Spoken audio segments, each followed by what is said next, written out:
بسم اللہ الرحمن الرحیم۔ عورتیں رمضان میں قرآن پاک کی تلاوت کرتے وقت یہ غلطی بالکل نہ کریں۔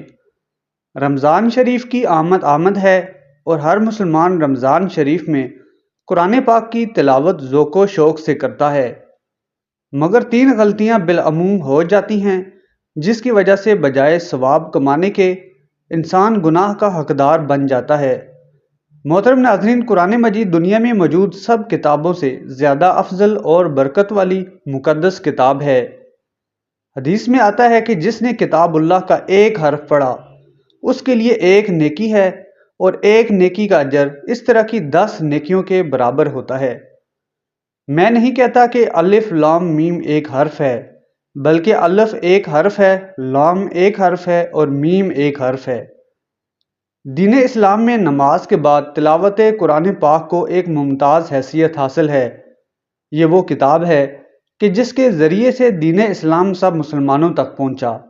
قرآن پاک اللہ تعالیٰ کی آواز ہے۔ اللہ پاک اپنے بندوں کو جو پیغام پہنچانا چاہتا تھا، ان سے جو بات کرنا چاہتا تھا، اس نے قرآن پاک کی صورت میں وہ بات ہم سے کر لی ہے۔ اللہ پاک نے ہم انسانوں کو اپنی عبادت کے لیے اس دنیا میں بھیجا اور اس کے لیے کچھ رولز اور ریگولیشنز مقرر کیے، اور ان رولز اور ریگولیشنز کو اللہ پاک نے قرآن پاک کی شکل میں ہم تک پہنچایا۔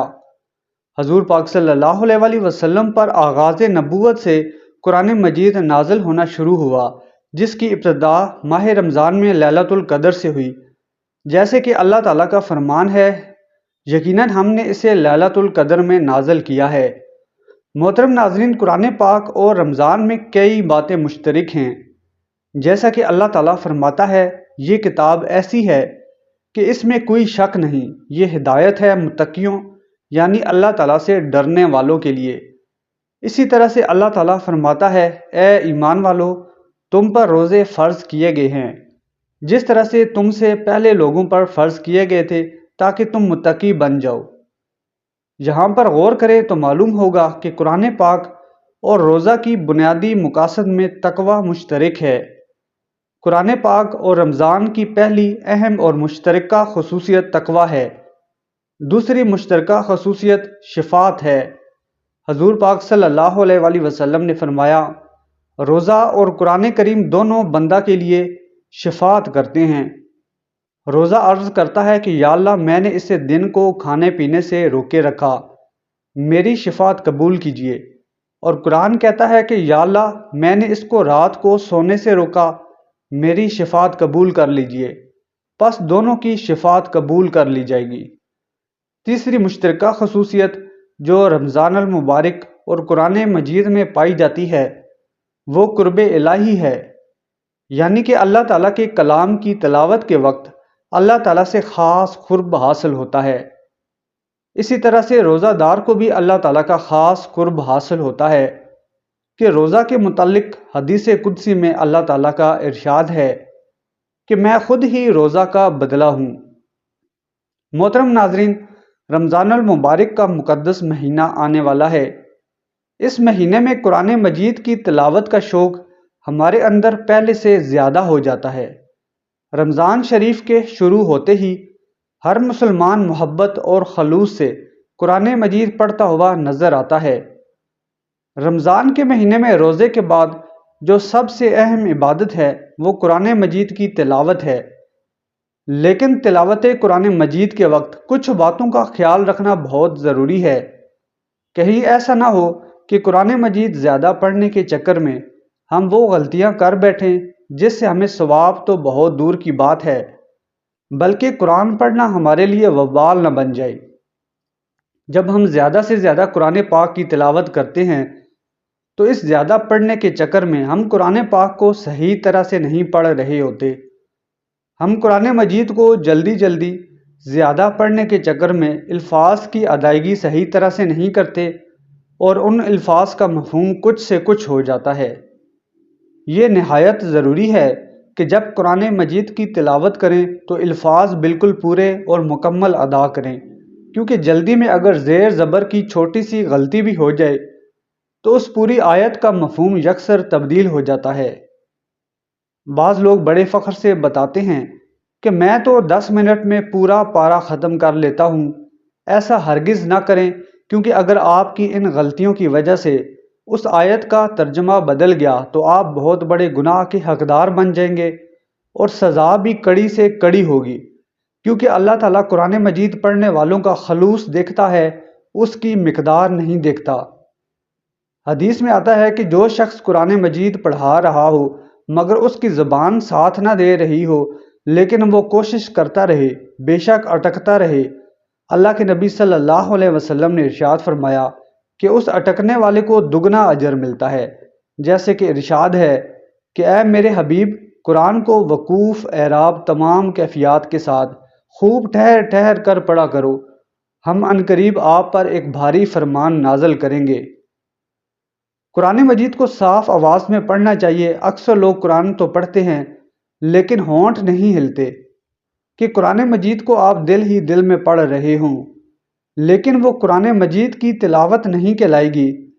اس طرح سے ذکر و اذکار کیا جاتا ہے۔ اس لیے جب آپ قرآن مجید پڑھ رہے ہوں، چاہے آہستہ پڑھیں چاہے زور سے پڑھیں، مگر لفظوں کی ادائیگی آپ کی زبان سے ہونا ضروری ہے، جیسا کہ قرآن پاک میں ارشاد ہے، اور قرآن کو ہم نے جدا جدا کر کے اتارا تاکہ آپ اسے لوگوں پر ٹھہر ٹھہر کر پڑھیں، اور ہم نے اسے رفتہ رفتہ حالات اور مصالحت کے مطابق تدریجاً اتارا ہے۔ نمبر 3، قرآن مجید بظاہر تو کھلا ہوا ہے، لیکن نہ تو آپ کے ہونٹ ہل رہے ہیں اور نہ زبان چل رہی ہے، تو دکھنے میں ایسا لگے گا کہ لفظوں کی مکمل ادائیگی نہیں ہو رہی۔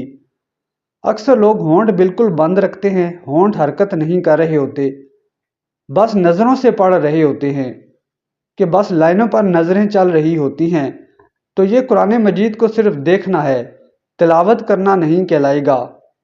یا ہم یوں کہہ سکتے ہیں کہ قرآن مجید دل میں پڑھا جا رہا ہے۔ اس میں قرآن مجید کو دیکھنے کا ثواب تو ملے گا، دل ہی دل میں قرآن مجید کو پڑھنے کا ثواب بھی مل سکتا ہے، لیکن قرآن مجید کو پڑھنے کا جو اصل ثواب ہے وہ آپ کو نہیں ملے گا۔ اسی لیے اگر آپ آہستہ آہستہ سے بھی قرآن پڑھ رہے ہیں تو زبان سے دھیمی آواز میں لفظوں کی ادائیگی کرنا ضروری ہے۔ تو یہ وہ غلطیاں ہیں جو ہم میں سے اکثر لوگ قرآن مجید کی تلاوت کرتے وقت کرتے ہیں، جو ہمیں بالکل بھی نہیں کرنی چاہیے۔ حضرت ابو ہریرہ رضی اللہ تعالیٰ عنہ بیان کرتے ہیں کہ رسول پاک صلی اللہ علیہ وآلہ وسلم کے ساتھ حضرت جبرائیل علیہ السلام سال میں ایک دفعہ قرآن مجید کا دور کیا کرتے تھے، لیکن جس سال آپ صلی اللہ علیہ وآلہ وسلم کا وصال مبارک ہوا اس سال 2 مرتبہ دور کیا۔ پہلے آپ صلی اللہ علیہ وسلم ہر سال 10 روز اعتکاف فرمایا کرتے تھے، لیکن جس سال آپ صلی اللہ علیہ وسلم کا وصال ہوا اس سال 20 روز اعتکاف فرمایا۔ حضرت عائشہ صدیقہ رضی اللہ تعالیٰ عنہا فرماتی ہیں کہ حضرت فاطمہ الزہرا رضی اللہ تعالیٰ عنہا تشریف لائیں، اور ان کا چلنا ہو بہو حضور پاک صلی اللہ علیہ وسلم کی طرح تھا۔ فرمانے لگی کہ میں حضور پاک صلی اللہ علیہ وسلم کے راز کو ظاہر نہیں کر سکتی۔ جب حضور نبی کریم صلی اللہ علیہ وسلم کا وصال ہو گیا تو میں نے ان سے اس بارے میں پھر پوچھا، تو انہوں نے جواب دیا کہ جبرائیل علیہ السلام ہر سال میرے ساتھ ایک دفعہ قرآن مجید کا دور کیا کرتے تھے، لیکن اس سال 2 مرتبہ کیا ہے، تو میرا خیال یہی ہے کہ میرے وصال کا وقت آ پہنچا ہے، اور میرے گھر والوں میں سے تم ہو جو سب سے پہلے مجھ سے آن ملو گی۔ اس بات نے مجھے رلا دیا۔ پھر حضور نبی کریم صلی اللہ علیہ وسلم نے فرمایا کہ کیا تم اس بات پر راضی نہیں ہو کہ تم تمام جنتی عورتوں کی سردار ہو؟ تو اس بات پر میں ہنس پڑی۔ حضرت ابو ہریرہ رضی اللہ تعالیٰ عنہ سے روایت ہے کہ رسول پاک صلی اللہ علیہ وسلم نے ارشاد فرمایا، حسد تو بس 2 آدمیوں سے ہی کرنا جائز ہے۔ پہلا وہ شخص جسے اللہ تعالیٰ نے قرآن پڑھنا اور سمجھنا سکھایا، تو وہ رات اور دن کے اوقات میں اس کی تلاوت کرتا ہے، اس کا پڑوسی اسے قرآن پاک کی تلاوت کرتے ہوئے سنتا ہے تو کہہ اٹھتا ہے کہ کاش مجھے بھی اس کی مثل قرآن عطا کیا جاتا تو میں بھی اسی طرح سے عمل کرتا جس طرح سے یہ کرتا ہے۔ اور دوسرا وہ شخص جسے اللہ تعالیٰ نے مال بخشا ہے اور وہ اسے اللہ تعالیٰ کی راہ میں خرچ کرتا ہے، ایک شخص اسے دیکھ کر کہتا ہے کہ کاش مجھے بھی اللہ پاک اتنا مال عطا کرتا تو میں بھی اسی طرح سے عمل کرتا جس طرح سے یہ کرتا ہے۔ حضرت عبداللہ بن عباس رضی اللہ تعالیٰ عنہ نے بیان کیا کہ حضور پاک صلی اللہ علیہ وسلم سب لوگوں سے زیادہ سخی تھے، اور رمضان میں جب حضرت جبرائیل علیہ السلام سے ملاقات ہوتی تو آپ صلی اللہ علیہ وآلہ وسلم کی سخاوت اور بڑھ جاتی۔ وہ رمضان کی ہر رات میں آپ صلی اللہ علیہ وآلہ وسلم سے ملاقات کرتے اور آپ صلی اللہ علیہ وآلہ وسلم کے ساتھ قرآن مجید کا دور کرتے۔ پس حضور پاک صلی اللہ علیہ وآلہ وسلم احسان کرنے میں تیز ہوا سے بھی زیادہ سخی تھے۔ ایک اور جگہ حضرت ابو ہریرہ رضی اللہ تعالیٰ عنہ بیان کرتے ہیں کہ حضور پاک صلی اللہ علیہ وآلہ وسلم حجرہ مبارک سے باہر تشریف لائے تو دیکھا کہ رمضان المبارک میں لوگ مسجد کے ایک گوشہ میں نماز پڑھ رہے تھے۔ آپ صلی اللہ علیہ وآلہ وسلم نے دریافت فرمایا، یہ کون ہیں؟ عرض کیا گیا، یہ وہ لوگ ہیں جنہیں قرآن پاک یاد نہیں۔ حضرت ابی بن کعب نماز پڑھتے ہیں اور یہ لوگ ان کی اقتداء میں نماز پڑھتے ہیں۔ تو نبی کریم صلی اللہ علیہ وآلہ وسلم نے فرمایا، انہوں نے درست کیا، اور کتنا ہی اچھا عمل ہے جو انہوں نے کیا۔ دعا ہے کہ اللہ پاک ہم سب مسلمانوں کو اس رمضان شریف میں قرآن مجید کو سمجھ کر پڑھنے اور اس پر عمل کرنے کی توفیق عطا فرمائے، آمین۔ ویڈیو پسند آئی ہے تو چینل کو سبسکرائب کر لیں، صدقہ جاریہ کی نیت سے شیئر بھی کر دیں اور کمنٹ سیکشن میں ٹائپ کریں آمین۔